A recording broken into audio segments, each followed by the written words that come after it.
प्रिय विद्यार्थियों, मित्रों, सहयोगियों, मैं अतुल मिश्र, साहित्य संघर्ष यूट्यूब चैनल का संचालक आपके बीच में उपस्थित हूँ। आज बहुत खास है आपके लिए वीडियो, विशेष रूप से specially for the students of CBSE. इनकी 10वीं और 12वीं की परीक्षाएं प्रारंभ होने वाली है। वैसे सामान्यतः यह सभी के लिए उपयोगी है, वे सभी विद्यार्थी जो परीक्षाओं में उपस्थित होने वाले हैं, they are going to appear at the exam. और आज बहुत खास टिप्स, वेरी स्पेशल टिप्स। परीक्षाएं नज़दीक हैं, तनाव है और विद्यार्थी लगातार परिश्रम कर रहे हैं। चाहे वह यूपी बोर्ड के विद्यार्थी जिनकी परीक्षाएं चल रही हैं, चाहे वह सीबीएसई बोर्ड के विद्यार्थी जिनकी परीक्षाएं प्रारंभ होने वाली हैं, या सभी वे प्रतियोगी विद्यार्थी टीजीटी, पीजीटी, सिविल के एस्पिरेंट्स से लेकर के, या जिनकी निकट भविष्य में या भविष्य में परीक्षाएं प्रारंभ हो गई। देखिए, परीक्षाओं का अपना एक निश्चित रूप से मनोवैज्ञानिक दबाव होता है, इसमें कोई दो राय नहीं है। लेकिन इस दबाव से उबर कर ही हम अच्छे अंक प्राप्त कर सकते हैं। क्या करें, what to do during these days, कुछ 5 बड़ी बातें हम आज से चर्चा करेंगे। और विश्वास मानिए, अगर आप इन 5 बातों का अनुपालन करते हैं तो आपको निश्चित रूप से फायदा होगा।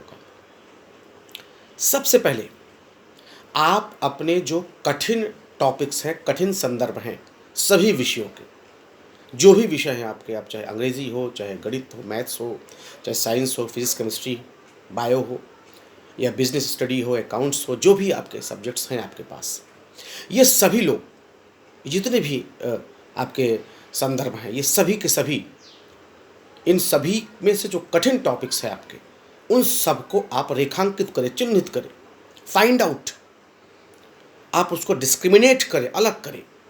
जिसपे कठिन विषयों को इसलिए अलग करें कि उन पर आपको विशेष रूप से ध्यान देना है। देखिए, एक चीज़ आपको बताएं बच्चों, क्या पढ़ना है के साथ साथ यह भी जाने कि क्या नहीं पढ़ना है और क्या कितना पढ़ना है। यह बहुत बड़ी बात है। What to study, what not to study, and how much time you have to focus on that, on those topics, specially the topics which ever are hard for you, जो आपके लिए कठिन है। तो सबसे पहला काम, अपने कठिन टॉपिक्स को एकीकृत करें, अलग करें, चिन्हित करें और उन पर विशेष ध्यान दें। ये पहली रणनीति का हिस्सा होगा। एकदम स्ट्रेटजी इज़ वेरी इंपॉर्टेंट। अनायास केवल पढ़ते चले जाना, अनायास प्रयास करते चले जाना से अधिक महत्वपूर्ण है एक योजनाबद्ध तरीके से हम लोग प्रयास करें। एक दूसरा एक बहुत बड़ा सूत्र है, पढ़ो, लिखो और समझो। भाई, आपके जो कठिन विषय हैं उन पर तो यह बात बिल्कुल लागू होती है। उनको पढ़िए, उनको लिखिए भी और उनको समझिए भी। जैसे गणित विषय है, साइंस के जो सब्जेक्ट्स हैं, पार्ट्स हैं, या जो कॉमर्स के स्ट्रीम के हैं, या जो ह्यूमैनिटीज़ के हैं, पढ़िए। ज़रूरत पड़े तो उनको लिखिए, सूत्र रूप में लिखिए, ना पूरा व्यापक लिखिए, और फिर समझिए उनको। आप लिखने के बाद शांत एकांत भाव से उन सबको फ्लैशबैक में जा कर के आप उनको उनका स्मरण करिए कि हम कितना याद कर पाए। या यह भी हो सकता है कि पढ़ें, लिखें और समझने के बाद, जब उनको याद करने के बाद उनको फ्लैश में जा कर के उनको फिर से एक बार टटोलने के बाद अगर संभव हो तो फिर आप उसको सूत्रबद्ध रूप में या जैसा भी हो पूरे व्यापक तरीके से लिखिए। तो एक फार्मूला है, पढ़ो, लिखो, समझो। पढ़ो, लिखो और समझो। Read, right and understand.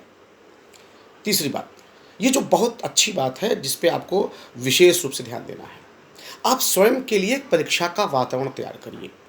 प्रतिदिन आप समझिए कि आज मैं गणित, मैथ्स पे बैठने वाला हूँ। 3 घंटे अपने उस स्टडी रूम में आप एक बेल लगा लीजिए, अलार्म लगा लीजिए और आप बैठ जाइए। कोई अनसॉल्व पेपर मार्केट्स में जो उपलब्ध हैं उनसे लेकर के उस 3 घंटे या 2 घंटे के पेपर को आप उसी 2 घंटे में हल करिए। समझिए कि मैं परीक्षा में बैठ रहा हूँ। मनोवैज्ञानिक दबाव कम होगा। मतलब इट मीन्स कि create an atmosphere that you are in the examination room, और समयबद्ध तरीके से फिर देखिए आप उसको कितना लिख पाते हैं, कितना कर पाते हैं।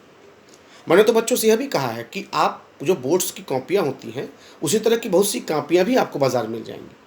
आप देखिए उसी तरह से उन कॉपियों को लेकर के उन पे लिखने का प्रयास कीजिए। एक वातावरण, एक आभासीय वातावरण का सृजन करके आप स्वयं उसमें लिखने का प्रयास करें।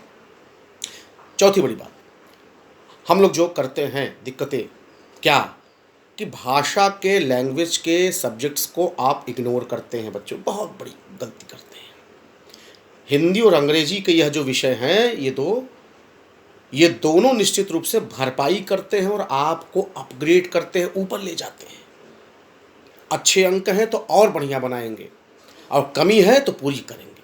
तो भाषा के विषय, अच्छा, इनकी लिखने की प्रैक्टिस जरूर करिए, क्योंकि इनमें लिखावट, writing makes a man perfect, लिखावट का बहुत बड़ा असर होता है। तो अगर आप लिखेंगे नहीं तो फिर निश्चित रूप से आपको उतना फ़ायदा नहीं होगा। और विश्वास मानिए, अगर सुंदर लेखनी है, अच्छी तरीके से लिखे हैं, नियोजित तरीके से लिखे हैं, पॉइंट वाइज लिखे हैं, तो क्या बात है, तो फिर मिलना है। और सबसे बड़ी बात, अक्सर यह दबाव होता है, मैं अभिभावकों से अपील करूंगा कि नहीं, पढ़ना तो है ही, एक स्वस्थ दिनचर्या का अनुपालन करिए। फॉलो अ हेल्दी रूटीन, जिसमें सोना भी हो, खाना भी हो, पढ़ना भी हो, चाहे आधे घंटे का ही सही, कुछ मनोरंजन, स्वस्थ मनोरंजन भी हो। तो इन 5 बातों का आप ध्यान रखिए, तो निश्चित रूप से यह फायदेमंद होगा। और भाई बाकी तो जुनून की बात तो है ही। और एक बात मैं और भी जोड़ता हूँ, मैं किसी I do not take you towards spirituality और to be very religious to chant, no. लेकिन हाँ, थोड़ा सा अपने को मौका मिले, जहाँ आपके घर पे देवी देवता की मूर्ति है, थोड़ा सा नतमस्तक होकर के उसे प्रणाम करिए। एक अद्भुत ऊर्जा का संचार आपके अंदर होगा। इसलिए इन बातों का ध्यान रखिए, निश्चित रूप से आपको फायदा होगा। 5 बातें मैंने आपको जो बताई हैं, यह परीक्षा के अंतिम समय की अंतिम चोट, जो कहते हैं ना कि तू जिंदा है, तो जिंदगी की जीत में यकीन कर, तो जिंदा है तो जिंदगी की जीत में यकीन कर, अगर कहीं है स्वर्ग तो उतार ला जमीन पर। तो जिंदा है तो जिंदगी की जीत में यकीन कर, अगर कहीं है स्वर्ग तो उतार ला जमीन पर। ये गम के और 4 दिन, सितम के और 4 दिन, ये गम के और 4 दिन, सितम के और 4 दिन, ये दिन भी जाएंगे गुजर गुजर गए 1000 दिन, ये दिन भी जाएंगे गुजर गुजर गए 1000 दिन। मित्रों, आप मेरे चैनल पर पहली बार है तो इसे लाइक करें, शेयर करें, पॉजिटिव कमेंट्स दें, बेल आइकन प्रेस करें, ज़्यादा से ज़्यादा आप सभी तक यह संप्रेषित करें, उन सभी विद्यार्थियों तक यह बात पहुँचे, तो मैं निश्चित रूप से मेरे यह प्रयास सार्थक होगा। धन्यवाद। मैं अतुल मिश्र, यूट्यूब चैनल सहित संघर्ष का संचालक।